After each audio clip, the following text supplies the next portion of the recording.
Қайырлы күн. Мен бүгін мастер-класстың соңғы деталін көрсететін боламын сіздерге.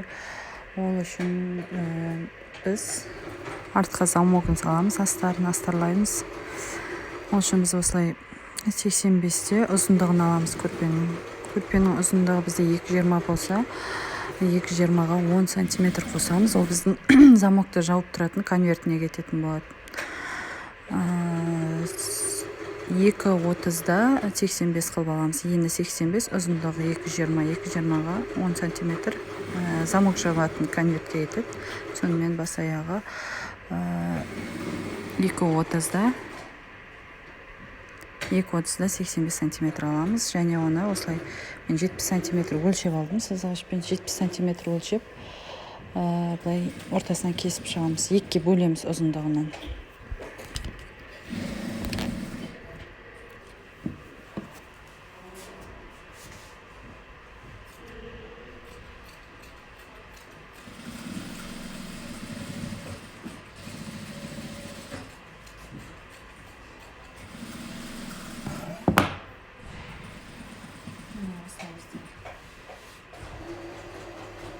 Bir жарымда 70.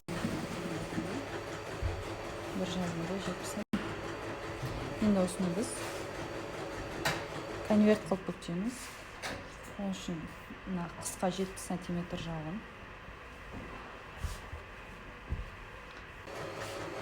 Бес сантиметр бүктейміз.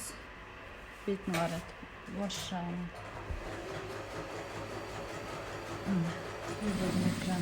Екі бүктеп аламыз да, бас жағына. Екі бүктеп аламыз, мына велюр бетіне теріс жағы. Екі бүктеп аламыз, орысы төмен қарай болған жақсы. Сосын осы жерден бастап замок жүргіземіз. Қазір мына жерге замокты орнатамын. Қазір көрсететін боламын. Эфир сақталады, иә.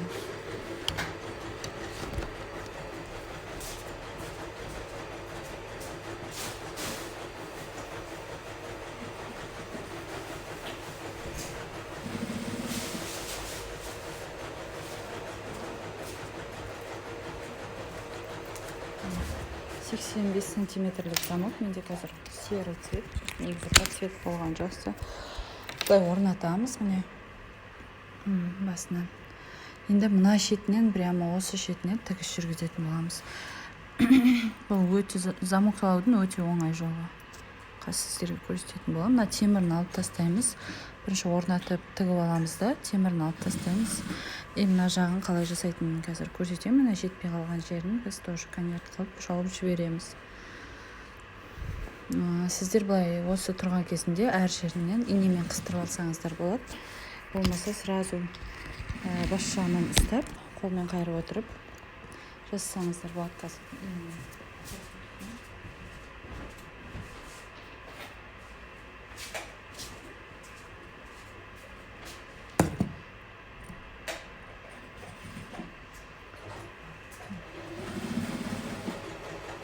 Осы шетінен 5 сантиметр, 4 сантиметрға қойсаңыз болады. Қатты қаймасаңыз да болады. Осылай темір жағын шығарып, инемен мына жағына қыстырасыздар. Осы жағын бірінші тігеміз. Әрбір жерінен басынан бастап қыстырып шығасыздар.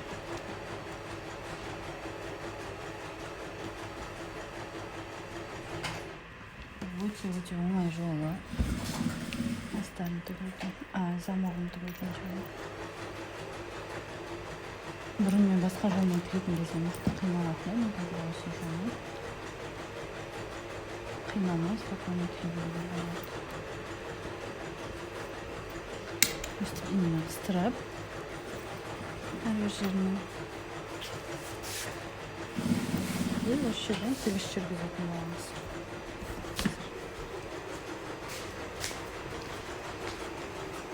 Тігіс жүргізгенде подсвет жіппен астында, үстінде подсвет жіппен жүргізіңіздер. Қазір мен ақ жіппен тіге беретін боламын. Сіздер қандай түстен тігасыз? Көрпені сол цветпен, астына да үстіне де еріп заказ тіккен кезінде жібін ауыстырып отырыңыздар. Велюрдің цветімен подцвет қылып. Міне қыстырып алған шеттен мына темірін жоғары қарай өткізіп жібереміз. Оны кесіп тастап, артынан сосын мына жерден закрепка жібереміз. Замок шығып кетпес үшін. Міне дәл лапканың бойымен аламыз, мына жағынан қыстырып. Закрепка міндетті түрде жүргізесіз. Сосын инені ала отырып, замокты тіге бересіздер. Бұрын басқа жолмен потайной замокпен салып жүрсеңіз, бұл замок салуға тіпті лапка ауыстырмасаңыз да болады. Спокойно. Қандай лапка тұр, сонымен тіге берсеңіздер де болады. Немесе замоктың лапкасымен аккуратно тігем деп, онымен де тіксеңіз де болады. Разница.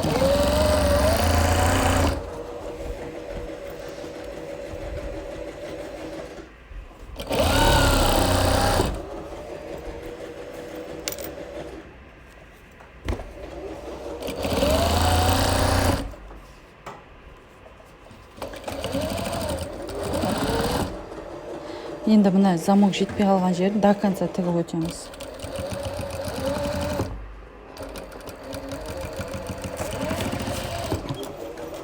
Жасап, аяқтаймыз. Енді қазір бұлай оң қаратамыз. Оң қаратқанда міне біздің мен әдейі короткилап алдым, 5 сантиметрден алсаңыздар. Міне мына жағында уже біздің замоктың бетін конверт жауып тұр. Қазір мен екінші бетін алып келемін. Дәл осылай бетке қаратып қоясыз. Ворсы төмен қарап тұр. Міне ворсын қарап көрейік. Екінші бетіндегі велюрді алып келесіз. Оның да ворсын қарайсыз. Мына уже екеуі екі түрлі. Мынаны ворс гладкий жатса, мынаны гладкий емес тұр. Теріс жағында жатыр. Сол үшін мына жағын қаратасыздар. Ворсы оң жағын. Екі жағының ворсы бірдей жатыр. Енді мына тіккен замокты мынаның үстіне жібереміз. Мына велюрді. Келесі велюрдің үстіне бетпе-бет жатқызамыз. И мына замоктың тігілмеген жағын мына жерге әкеліп, астындағы велюрға жалғап тікетін боламыз. Сол кезде біздің замогымыз екі велюрдің арасында бетінде конвертпен көрінбей қалады. Осы шетінен тігіс жүргіземіз. Тоже инемен қыстырып алсаңыздар болады. Немесе сразу тігінге кірсеңіздер болады. Мен сразу кірсемін. Сразу тігіп шығатын боламын.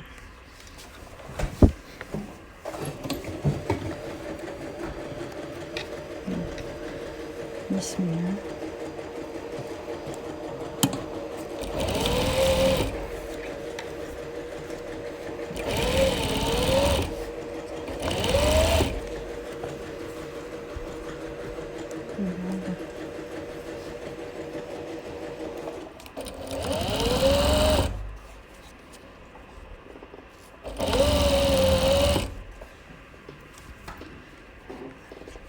Замоктардың жегін оверлоктап шықсаңыз болады. Оверлок машинкаңыз болса, болмаса, велюр, асты велюр, оғасын ол велюр тарқатылмайды. Егер астына габардин, бамбук салсаңыз, оверлок машинкаңыз жоқ болса, зигзагтап шықсаңыз болады. Велюр болғасын зигзагтамаймын, оверлоктамаймын. Себебі бізде велюр тарқатылмайды. Енді мына жерін қалай жасаймыз қазір көрсетемін. Соңғысында бізде замокта жетпей алды ғой. Сол жерін қазір. Енді сіздің жібіңіз бағана айтып кеткендей подцвет болады ғой. Сол кезде мына жетпей қалған жерін, мына жері ашық тұр ғой. Осы замоктың түбінен бетпе-бет орналастырамыз. Екеуін міне қарап отырсаңыздар. Бетпе-бет орналастырамыз да мына жерден тігіс жүргіземіз. Подцвет жіппен жүргізесіз. Міндетті түрде фиолетовый.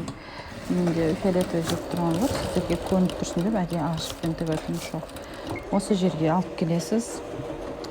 И мына астарды бұрасыздар.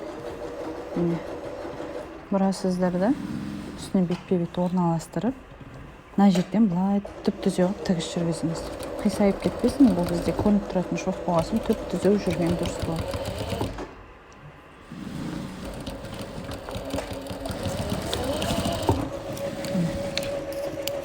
Міне қарасаңыздар, егер сіздің жабыңыз подсвет болғанда көрінбей тұрады. Мына шетке қарай алсаңыздар да болады. Мен қазір лапканың жегімен алдым. Міне. Сіз мастер-класс алғансыз ба? Осы мастер-классқа қатысып жатқан адамсыз ба?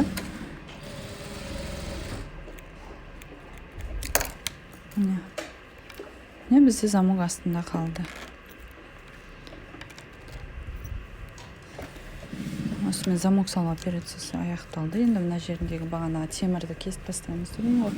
Ол үшін тоже конвертті, астына конверт төмен жатыр ғой, солай төмен түсіріп, закрепка жасап аламыз. Бірінші замоктың темірін алып тастау үшін бірнеше рет тігіп өтеміз.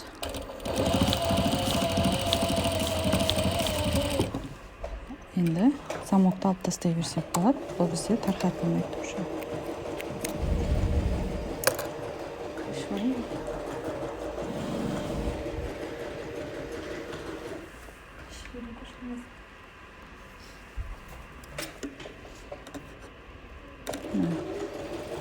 Замокты алып тастаймыз.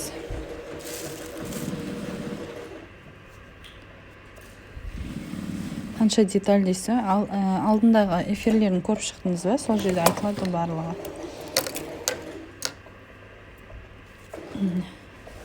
Енді оң қаратып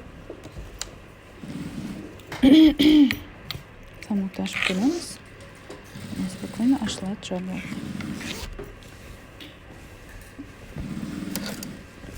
Аяғы былай тігіліп тұрады. Енді осы жермен былай шоқ жүргіземіз астарын бетіне қаратып.